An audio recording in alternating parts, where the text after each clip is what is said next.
उन्होंने नाम दिया समसेरा, यानी कि ये गिरगट बदलने वाले मुखबर लोग हैं और उनको लोगों को मुतनफर करना शुरू कर दिया। पहले इनको कामयाबी हुई कि जब जमशुदा जो अजलात है उसमें जो पॉलिटिकल सिस्टम था उनको सबोताज करना शुरू कर दिया। बिस्मिल्लाहिर्रहमानिर्रहीम, अस्सलाम वालेकुम, मैं हूं जमशेद खान। गुज़िश्ता 2 दिन में यहाँ पर इस्लामाबाद में चूंकि धरना और प्रोटेस्ट और एक इंतशार की कैफियत थी जिसमें मोबाइल फ़ोन भी काम नहीं कर रहे थे, नेट भी काम नहीं कर रहा था, लेकिन इसके बावजूद एक बड़ी खबर जो है, एक बड़ी खबर आई कि वजारत दाखिला ने पश्तून तहफ़्फ़ुज़ मूवमेंट पे उनकी गैर कानूनी दहशतगर्दाना सरगर्मियों की बात जो है उन पर पाबंदी लगा दी है। एक बहुत बड़ी खबर। 11 अक्टूबर को उन्होंने ऐलान किया था कि कौमी अदालत सजाई जाएगी खैबर एजेंसी में। आज हम आपको बताते हैं कि पश्तून तहफ़्फ़ुज़ मूवमेंट यानी कि पीटीएम ने अपने वजूद से लेकर आज तक किस तरह इंतशार पिलाया। ये वो लोग थे जो कहते हैं कि हम इस्लाह करने वाले हैं, लेकिन वो इस्लाह नहीं करते थे, वो फसाद करते थे। और उस फसाद की बुनियाद शुमाली और जनूबी वजीरिस्तान से शुरू हुई जो आज तक जारी है। कयाम से लेकर अब तक मंजूर पश्तीन साहब ने और उनके साथियों ने एक लफ्ज इस्तेमाल करना शुरू कर दिया, समसेरा। समसेरा पश्तो में कहते हैं गिरगट को, यानी कि रंग बदलने वाला। उन्होंने क्या करना शुरू कर दिया कि जनूबी वजीरिस्तान में इसकी इब्तिदा की कि जो अमायदीन, जो ताजर, जो यहाँ पर चाहते थे कि अमन अमान कायम हो, और वो मुख्तलिफ यानी कि इस्टेब्लिशमेंट से भी मिलते थे, ज़िली इंतज़ामिया से भी मिलते थे, पॉलिटिकल एजेंट से भी मिलते थे, उनको उन्होंने नाम दिया समसेरा, यानी कि ये गिरगट बदलने वाले मुखबर लोग हैं और उनको लोगों को मुतनफर करना शुरू कर दिया। पहले इनको कामयाबी हुई कि जब जमशुदा जो यहाँ पर जो अजलात है उसमें जो पॉलिटिकल सिस्टम था उनको सबोताज करना शुरू कर दिया, लेविस को सबोताज करना शुरू कर दिया। आगे जब चलते, जब ये इलाके जमशुदा यानी कि मुख्तलिफ सेटल इलाके के साथ मिल गए, तो उसके बाद इन्होंने ये करना शुरू कर दिया कि इलाके में कोई भी शख्स उठ के अगर हकीकी मानों में अमन अमान कायम करने की कोशिश करता तो उसको ये नाम देते थे समसेरा। उसके बाद ये नाम चलता रहा, शुमाली वजीरिस्तान में गर्दिश करने लगा। शुमाली वजीरिस्तान में भी यही कुछ हुआ, लेकिन कहते हैं कि आप इतने गड्ढे खोदो कि आगे आपको फिर नजर भी आए कि कौन इसमें गिर रहा है। हुआ कुछ यूं कि जब पार्लिमानी सियासत का उन्होंने ऐलान किया मोहसिन दावड़ ने, तो मोहसिन दावड़ के खिलाफ ट्रोलिंग शुरू हो गई। मोहसिन दावड़ को उन्होंने समसेरा यानी कि गिरगट का नाम दिया कि ये जनाब साहब किसी के इशारे पे ये किया जा रहा है। इसी तरह उन्होंने एक कंप्लीट मुहिम चलाई। लेकिन सवाल यह है कि मंजूर पश्तीन साहब जब उन्होंने इस उसमें तहरीक में कदम रखे तो उनकी मुलाकातें किस किस के साथ होती थी, किस किस के साथ पेशावर में मुलाकातें होती थी, किन किन लोगों के साथ होती थी, वो सारे एक रिकॉर्ड का हिस्सा है।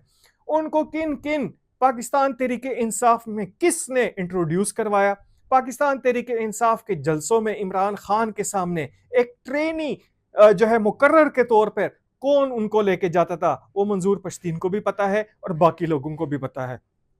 इस एक लफ्ज समसेरा से इतना बड़े फसाद का आगाज हुआ कि ये बढ़ते बढ़ते डेरा इस्माइल खान, लकी मरवत, करक, बन्नू तक फैल गया। और पिछले गुज़िश्ता माह में जो बन्नू का वाकया हुआ था, लकी मरवत का वाकया हुआ था, उसमें भी पीटीएम के कारकुनों ने ना सिर्फ ट्रोलिंग शुरू कर दी, उन अमायदीन की ट्रोलिंग की, उन ताजरों की ट्रोलिंग की, उन सियासतदानों की ट्रोलिंग की कि जो चाहते थे कि अमन अमान कायम हो। जाहिर है जब आप अमन कायम करेंगे तो किसी के साथ मिलेंगे, इंतजामिया के साथ बात करेंगे, लेकिन उन्होंने ट्रोलिंग शुरू कर दी। और इसका क्या फायदा था, क्या करना चाहते थे कि जिस तरह शुमाली और जनूबी वजीरिस्तान में इन्होंने अवाम और फौज को, इंतजामिया को आमने सामने कर दिया था, उसी पे उन्होंने पेशरफ्त की। और उसके बाद क्या हुआ कि फौज के खिलाफ हो गए, अवाम जो है यहाँ पे पुलिस के खिलाफ हो गई, अवाम जो है यहाँ पे डिस्ट्रिक्ट एडमिनिस्ट्रेशन के खिलाफ हो गई। और उसका फायदा किसको पहुंच रहा था? उसका फायदा सिर्फ और सिर्फ पीटीएम को पहुंच रहा था।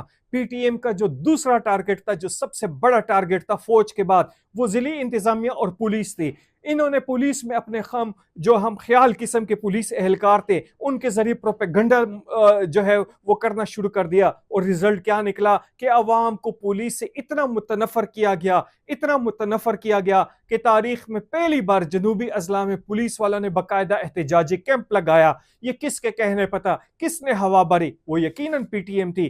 पीटीएम एक तरफ वो कहते थे कि हम इस्लाह करने वाले हैं, दूसरी तरफ वो फसाद पर फसाद किए जा रहे थे। अब देखते हैं कि कौमी अदालत के हवाले से खैबर एजेंसी में जब उन्होंने कहा कि खैबर एजेंसी में कौमी अदालत चलेगी, तो 2 मरतबा खैबर पुख्तनख्वा हुकूमत ने उनके खिलाफ जो है क्रैक डाउन किया, लेकिन उन्होंने मोरद इल्ज़ाम लगाया किसको? विफाकी हुकूमत को। लेकिन इसके साथ साथ उन्होंने एक और कंपेन शुरू की पीटीएम ने, कि खैबर एजेंसी में उन्होंने एक पूरी मुहिम चलाई कि जो जो पुलिस एहलकार मकामी आबादी से ताल्लुक रखते हैं, जो जो क्रैकडाउन में शामिल थे, ना सिर्फ उनका सोशल बाइकाट किया जाए, उनके गमी शादी जो है उनके साथ खत्म की जाए और उनके साथ कोई ताल्लुक ना रखा जाए। ये एक सोशल बाइकाट इन्होंने बन्नू में भी शुरू किया, लकी मरवत में भी किया, डेरा इस्माइल खान में भी किया, और शुमाली और जनूबी वजीरिस्तान तो इसके गढ़ थे। चाहते क्या हैं? सवाल यह है कि चाहते क्या हैं? चाहते यही थे कि एक एक करके रियासत के जितने भी सतून हैं उनके दरमियान और अवाम के दरमियान तसादम की फिजा बनाई जाए। जब तसादम की फिजा बनेगी तो उसके बाद उनके जो अज़ाइम हैं उनको पूरा करने के लिए उनके पास एक मैदान होगा। एजेंडा क्या है? एजेंडा इनके पास कुछ भी नहीं है। अगर बात कीजिए मसूद कबीले की, वजीर कबीले की, दावड़ कबीले की, तो मैं एक एक जो इनके सब ट्राइब्स हैं उनके दरमियान दर्जनों नहीं सैकड़ों की तादाद में इख्तिलाफात हैं। पहले वो ठीक करें, अपने घर को ठीक करें। ठीक है, यहां पर वजीर कबाइल और मसूद कबाइल के दरमियान जो इख्तिलाफात है उनको हल करें, वजीर और दावड़ कबाइल के दरमियान जो इख्तिलाफात है उनको ठीक करें। ये एक दूसरे के बारे में जिन ख्यालात का इजहार करते हैं, ये प्लेटफॉर्म नहीं है कि मैं उस पर आपको बता सकूं, लेकिन अक्लमंद के लिए इशारा काफी होता है कि आप जो तहरीक आपने शुरू की थी उसको आप फसाद की तरफ लेके जा रहे हैं, और अब जो पाबंदी लग गई है तो उसके शवाहिद भी मिल चुके हैं कि आप फसादी थे और हैं, जिसमें एक बड़ा किरदार जो है ओवरसीज पाकिस्तानी का भी रहा है, ओवरसीज अफगानियों की भी रहा है, कि जो यहाँ पर मुल्क में खुशहाली नहीं देखना चाहते, और जिसके कहने पे भी वो वक्त अश्कारा होगा, एक दिन आएगा कि एक एक नाम सामने आएगा कि किसने किसके कहने पर कितनी फंडिंग की और उसका रिजल्ट क्या निकला। अब तक इतना ही, इजाजत दीजिए, जमशेद खान से इजाजत दीजिए, अल्लाह हाफिज।